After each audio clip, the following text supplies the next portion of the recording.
अस्सलाम वालेकुम, मेरा नाम है राशिद असलम और आप देख रहे हैं मेरा यूट्यूब चैनल। कल हमने इस्लामियात का पहला चैप्टर किया था, 5th क्लास। आज हम इस्लामियात 5th क्लास का चैप्टर नंबर 2 डिस्कस करेंगे और वो चैप्टर नंबर 2 है, इसका नाम है ख़त्म नबूवत और अतात रसूल।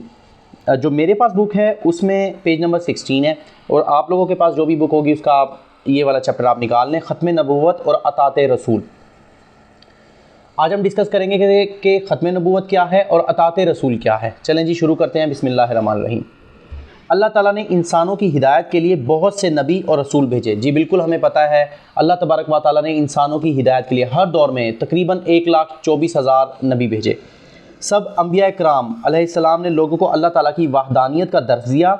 सबसे आखिर में हज़रत मोहम्मद सल्लल्लाहु अलैहि वसल्लम जो है वो तशरीफ़ लाए। जी, सबसे पहले नबी जो दुनिया पर तशरीफ़ लाए वो हज़रत आदम अलैहिस्सलाम थे और उनके बाद जो सबसे आखिरी नबी दुनिया पर तशरीफ़ लाए वो हज़रत मोहम्मद सल्लल्लाहु अलैहि वसल्लम थे। उनके बाद नहीं, मतलब सबसे आखिर में।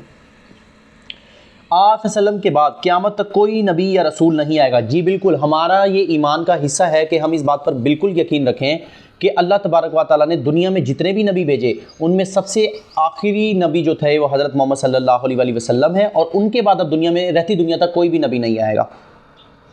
इसलिए आप ख़ातमुन नबीन भी हैं। जो शख्स आप वसल्लम के बाद रिसालत या नबूवत का दावा करेगा वो झूठा और दायरा इस्लाम से खारिज है। इसको अकीदा ख़त्म नबूवत कहते हैं। तो आप लोगों को पता चल गया कि अकीदा ख़त्म नबूवत क्या है, कि आप सल्लल्लाहु अलैहि वसल्लम पर ये यकीन रखना कि वही अल्लाह तबारक व तआला के आखिरी नबी हैं और उनके बाद रहती दुनिया तक कोई दूसरा नबी नहीं आएगा। और जो शख्स भी इसका दावा करता है कि मैं नबी हूँ, आज के दौर में अगर कोई करता है तो वो बिल्कुल झूठा है और हमें उस पर यकीन नहीं रखना। अल्लाह तबारक व तआला कुरान पाक में क्या फरमा रहे हैं, यहाँ पे एक आयत है, मैं उसका तर्जुमा आपको पढ़ देता हूँ। हज़रत मोहम्मद सल्लल्लाहु अलैहि वसल्लम तुम्हारे मर्दों में से किसी के बाप नहीं है बल्कि अल्लाह के पैगंबर और ख़ातमुन नबीयीन हैं और अल्लाह हर चीज़ से वाकिफ़ है। अल्लाह तबारक व तआला जो है वो यहाँ पे ख़ुद कुरान पाक में फरमा रहे हैं कि आप सल्लल्लाहु अलैहि वसल्लम के बाद दूसरा कोई नबी नहीं आएगा और आप सल्लल्लाहु अलैहि वसल्लम ही आखिरी नबी हैं। नबी करीम सल्लल्लाहु अलैहि वसल्लम ने फरमाया, अब आप सल्लल्लाहु अलैहि वसल्लम क्या फरमा रहे हैं, मेरी और मुझसे पहले के तमाम अंबिया की मिसाल ऐसी है जैसे एक शख्स ने एक घर बनाया और इसमें हर तरह की जीनत पैदा की, लेकिन एक कोने में एक ईंट की जगह छूट गई। अब तमाम लोग आते हैं और मकान को चारों तरफ से घूम कर देखते हैं और ताज्जुब में पड़ जाते हैं, लेकिन ये भी कहते हैं कि यहाँ पर एक ईंट क्यों ना रखी, तो मैं ही वो ईंट हूँ और मैं ख़ातमुन नबीयीन हूँ।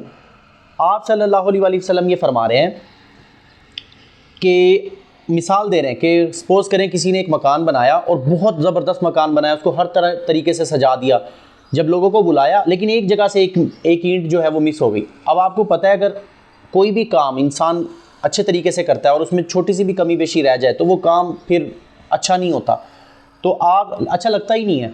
अब सपोज़ करें जैसे ये एक बुक है, अगर आप बिल्कुल अच्छे तरीके से ये प्रिंट हो जाए और हर बेहतरीन बुक हो जाए लेकिन एक तरफ से ये थोड़ी सी फटी हुई हो तो सबकी नज़र वहीं जाती है। तो आप वसल्लम ने फरमाया इसी तरह ही कि एक शख्स ने मकान बनाया बेहतरीन तरीके से लेकिन एक ईंट की जगह वहाँ पे छूट गई उससे। अब जो लोग भी मकान देखने आ रहे हैं वो उस ईंट को देख रहे हैं कि यहाँ पे ईंट ना लगाने की वजह, तो आप सल्लल्लाहु अलैहि वसल्लम ने फरमाया कि बिल्कुल उसी ईंट की तरह मैं ही वो ईंट हूँ, यानी मज़हब के लिहाज से और ख़त्म नबूवत के लिहाज से, और यानी मैं वो आखिरी ईंट हूँ और मेरे बाद जो है वो दुनिया में और रहती दुनिया तक कोई नबी नहीं आएगा। नबी अकरम सल्लल्लाहु अलैहि वसल्लम नबी आखिरी ज़मा है, आप पर आखिरी किताब कुरान मजीद नाजिल की गई। आपकी सीरत तैयबा कुरान मजीद की अमली तफसीर है। अल्लाह ताला ने कुरान और सुन्नत को महफूज फरमाया। सुन्नत क्या है? सुन्नत है आप सल्लल्लाहु अलैहि वसल्लम का तरीका। आप सल्लल्लाहु अलैहि वसल्लम ने दुनिया में जिस तरह से ज़िंदगी गुजारी उसे हम सुन्नत कहते हैं। आप वसल्लम ने जिस तरह उठे बैठे, खाना खाया, नमाज़ पढ़ी, अल्लाह की इबादत की, जो काम किए वो सब सुन्नत में आते हैं। आपकी सीरत तैयबा कुरान मजीद की अमली तफसीर है। अब क़यामत तक किसी और नबी या रसूल की ज़रूरत नहीं, आप पर दीन इस्लाम की तालीमात को मुकम्मल कर दिया गया है। इसलिए इंसान की कामयाबी और निजात का वाहिद रास्ता कुरान मजीद पर अमल और आपकी अतात है। यानी जो शख्स आप सल्लल्लाहु अलैहि वसल्लम की सुन्नत पर अमल करेगा, इसका अल्टीमेट मतलब यही है कि वो आप सल्लल्लाहु अलैहि वसल्लम की अतात कर रहा है। और जो आप सल्लल्लाहु अलैहि वसल्लम की अतात कर रहा है, यानी कि वो आम अल्फाज में मैं बता दूँ, वो आप सल्लल्लाहु अलैहि वसल्लम का कहना मान रहा है, तो हमें कुरान और सुन्नत पर अमल करना है और आप सल्लल्लाहु अलैहि वसल्लम का कहना मानना है कि उन्होंने जिस तरह हमें जो तरीके बताए इबादत करने के, ज़िंदगी गुजारने के, हमें उन्हीं तरीक़ों के मुताबिक अपनी ज़िंदगी गुजारनी है और इबादत करनी है। अताते रसूल सल्लल्लाहु अलैहि वसल्लम, अताते रसूल से मुराद नबी करीम के अहकाम की पैरवी है, यानी कि जो कुछ आप सल्लल्लाहु अलैहि वसल्लम ने कहा हमें बिल्कुल वैसा ही करना है, ऐन मुताबिक वैसा ही करना है। अल्लाह का इरशाद है, और जिसने रसूल की अताअत की तो उसने अल्लाह की अताअत की, यानी अल्लाह तबारक व तआला कुरान पाक में फरमा रहे हैं कि जिसने आप सल्लल्लाहु अलैहि वसल्लम का कहना माना उसने मेरा कहना माना। मतलब ये है कि अल्लाह ताला कह रहे हैं कि, यानी कि देखिए फिर इसका मतलब तो ये हुआ ना कि जो कुछ आप सल्लल्लाहु अलैहि वसल्लम कह रहे हैं वो डायरेक्टली इनडायरेक्टली अल्लाह तबारक व तआला कह रहे हैं हमसे। अल्लाह तबारक व तआला ने वो आप सल्लल्लाहु अलैहि वसल्लम को बताया और आप सल्लल्लाहु अलैहि वसल्लम ने आगे हमें बताया। तो जो भी आप सल्लल्लाहु अलैहि वसल्लम का कहना मान रहा है इसका मतलब वो हमारा कहना मान रहा है, और जो हमारा कहना नहीं मान रहा, आप सल्लल्लाहु अलैहि वसल्लम का कहना नहीं मान रहा, इसका मतलब ये है कि वो अल्लाह तबारक व तआला का कहना नहीं मान रहा। तो हमें हर हाल में आप सल्लल्लाहु अलैहि वसल्लम का कहना मानना है, इसका मतलब अल्लाह तबारक व तआला का कहना मानना है। कुरान मजीद की इन आयात से वाज़ेह होता है कि जो शख्स अल्लाह की खुशनुदी और रज़ा चाहता है इसके लिए आप सल्लल्लाहु अलैहि वसल्लम की पैरवी करना ज़रूरी है। यानी आपने जिन कामों का हुक्म दिया है इन पर अमल करे और जिन कामों से मना किया है इनसे रुक जाए। कुरान मजीद में नबी करीम सल्लल्लाहु अलैहि वसल्लम के उस्वा को बेहतरीन नमूना करार दिया है। इरशाद बारी ताला है, यकीनन तुम्हारे लिए अल्लाह के रसूल की ज़िंदगी में बेहतरीन नमूना है। जिस तरीके से आप सल्लल्लाहु अलैहि वसल्लम ने दुनिया पर ज़िंदगी गुजारी हमें बिल्कुल वैसे ही ज़िंदगी गुजारने की कोशिश करनी चाहिए, और वही हमारे लिए बेहतरीन नमूना है। यही अल्लाह तबारक व तआला कुरान में भी कह रहे हैं, और यही बातें हमें आप सल्लल्लाहु अलैहि वसल्लम ने भी बताई हैं कि हमें किस तरह ज़िंदगी गुजारनी चाहिए। सुन्नत नबी की अहमियत। अब सुन्नत क्यों ज़रूरी है, उसकी अहमियत क्या है, अभी हम डिस्कस करेंगे। सुन्नत के मायने तरीके के हैं।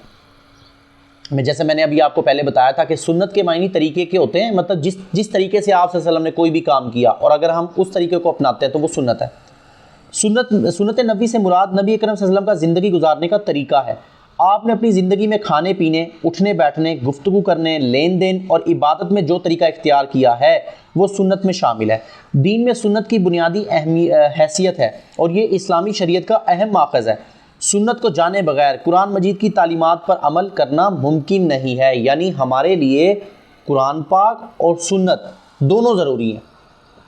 कुरान पाक में बहुत सारी ऐसी चीज़ें हैं जो सिर्फ बहुत छोटी सी बात की गई है, लेकिन उसकी वजाहत हमें आप सल्लल्लाहु अलैहि वसल्लम से मिलती है, यानी कि हदीसों से मिलती है, सुन्नत से मिलती है। तो कुरान और हदीस ज़िंदगी गुजारने के लिए दोनों ज़रूरी हैं। जैसा कि कुरान मजीद में नमाज, रोज़ा, ज़कात और जहाद की फ़र्जियत का जिक्र है, लेकिन इनकी तफसील और तरीका सुन्नत नबी से मालूम होता है। जी बिल्कुल, कुरान में बार बार नमाज़ पढ़ने का हुक्म दिया गया, लेकिन उसका तरीका हमें आप सल्लल्लाहु अलैहि वसल्लम ने बताया, कुरान ने नहीं बताया। कुरान ने सिर्फ हमें ये कहा नमाज़ पढ़ो, नमाज़ पढ़ो, नमाज़ पढ़ो हर जगह, लेकिन उसका तरीका हमें आप सल्लल्लाहु अलैहि वसल्लम ने बताया कि किस तरह पढ़नी है। इसलिए रसूल अकरम सल्लल्लाहु अलैहि वसल्लम के उस्वा हसना को तमाम अहले ईमान के लिए नमूना करार दिया गया है। हमें अमली ज़िंदगी में नबी अकरम सल्लल्लाहु अलैहि वसल्लम की अताअत और फरमा बरदारी करनी है। हर काम की अंजामदही में सुन्नत नबी से रहनुमाई लेनी चाहिए ताकि हमें अल्लाह ताला की रज़ा और दुनिया और आखिरत में कामयाबी हासिल हो। ये हमारा आज का चैप्टर था जिसका नाम था ख़त्म नबूवत और अताअत रसूल। अब इंशाअल्लाह तबारक व तआला हम अपनी अगली वीडियो में इसकी एक्सरसाइज को डिस्कस करेंगे और अच्छी तरह उनके सवालात के जवाब देने की कोशिश करेंगे।